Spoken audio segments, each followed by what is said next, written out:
You may not realize it, but some of you are sitting on the secret to showing up at work. Now you might be saying, hey, I show up to work every day, but that's not what I mean. I mean being seen, heard, even cared for at work. And why does it matter? It's the #1 challenge facing companies today. Almost 70% of US workers are disengaged, and it's costing businesses $550 billion every year. Listen, I know I'm not telling anything shocking here. Whether we're an employee or a CEO, we see the benefits that companies like Google and Zappos have created in their culture, and we want these for ourselves. We want to be more connected with our colleagues, feel fulfilled, and have an opportunity to make a real impact. One study found that organizations with engaged employees experienced a 19% increase in operating profit over a 12-month period of time. So how can we get it? It's one thing to give someone a nice desk, maybe some perks, but how do we get people to like each other, even become friends? In 1997, psychologist Arthur Aaron conducted a famous experiment that gives us a hint. Over the course of 45 minutes, participants asked each other 36 questions. And the questions started simply. Given the choice of anyone, whom would you want as a dinner guest? But soon, they became much more revealing. If you were to die tonight, without the ability to communicate with anyone, what would you most regret not telling them, and why haven't you told them yet? Aaron wanted to explore whether complete strangers could bond and form deep, close friendships just by asking questions. So what do you think? Could simply asking questions be the basis of lasting relationships? Yes. 30% of the participants rated the relationship they just created as closer than the closest relationship in their life.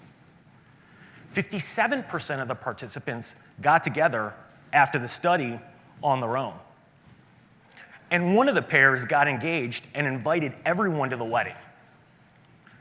Imagine feeling that way about the people that you spend 8, 10, 12 hours a day with at work. So why don't we? Because we're not showing up to work. Not really. Let me explain. I worked with this guy named Jim. Jim is a very successful CEO in a large organization. Outside of work, he's laid back, caring, and helps others. He coaches his son's Little League baseball team, and he serves on the board of a charity. But at work, he's bossy and can be a real jerk. He often criticizes key leaders publicly. And his leaders are constantly anxious because they never know what mood Jim is going to be in. His standoffish style alienates him from employees. And when he walks around the office, people feel like they can't approach him, even though he believes the exact opposite. He's missing out on key ideas and feedback. That's hurting company performance. The thing is, there isn't just one Jim. There are thousands of him and her. I've worked with hundreds of CEOs and executives over the last 2 decades, and I see it all the time. The way we connect and engage outside of work is different than inside. So I set out to discover why. Let's think about what we do when we're outside of work at play. The role of play is to connect with others.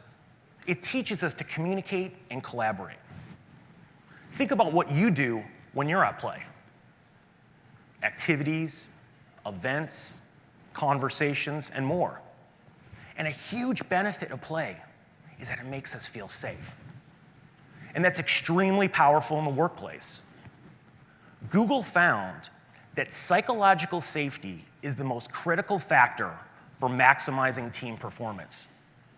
And it's the ability of group members to connect on a personal level, to feel comfortable to ask questions, and to raise controversial ideas.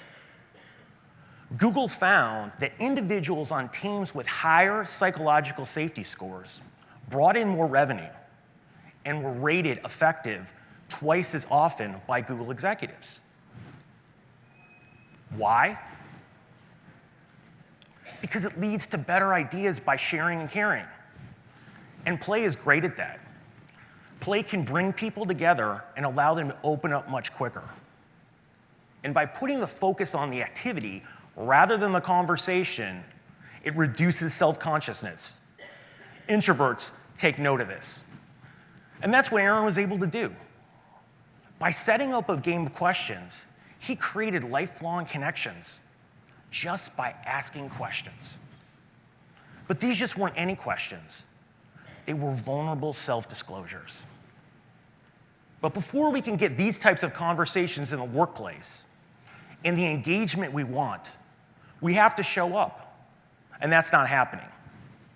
We dismiss vulnerability in the workplace, saving it for our loved ones. Think about it. When's the last time you sat down at work and shared a difficult personal struggle with someone?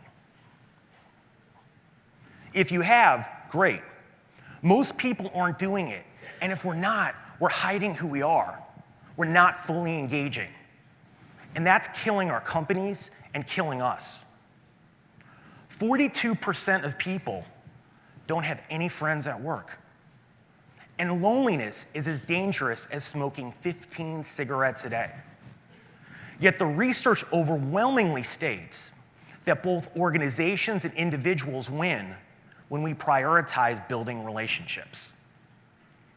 70% of people said the #1 factor for having a happy workplace is having friends. An employee with a close work friend is 7 times more productive and loyal. So we need to find a way to foster the role of play and psychological safety at work. And then it hit me. The answer was there all along. If play is the easiest way for engagement, why not play at work? Could we start by playing games like little kids do? Could Aaron's experiment work with colleagues? So I created a game. It's called the Cards Against Mundanity. And some of you are literally sitting on them. I did say you were sitting on the secret to showing up at work, after all. Under your chair is a card with a question on it. It's an actual card from the game. And there are 2 types of questions. There are conversation starters. What was your favorite summer job and why? And connection questions, which are much more revealing.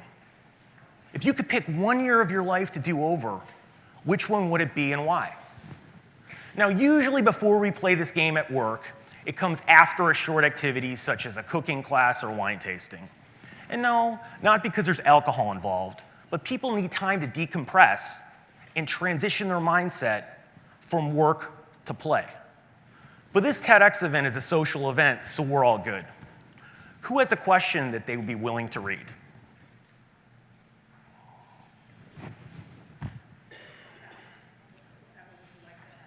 The question is, what superpower would you like to have? I want everyone to think to themselves, how would you answer that question? Well, I'll go first. The superpower that I'd most like to have is to be an early morning riser. While I love my cup of coffee, I'd love to jump out of bed just like a jackrabbit with that much energy. See, not so hard. The game is question, answer, question, answer. 4 to 12 people, everyone answers at least 3 questions. Take the top card, read it, answer it, put it on the bottom, next person goes. To keep the game going, use a 2-minute maximum in answering questions. And the leader starts out by answering a connection question. At the end of the game, everyone has 1 minute to share one thing that they learned about 3 different people. What happens? Well, some people dive right in. Some people take a little longer to get warmed up. People smile, they laugh, they cry, and they walk away feeling more supported and connected with the group. And it carries into their performance. Teams crush their metrics.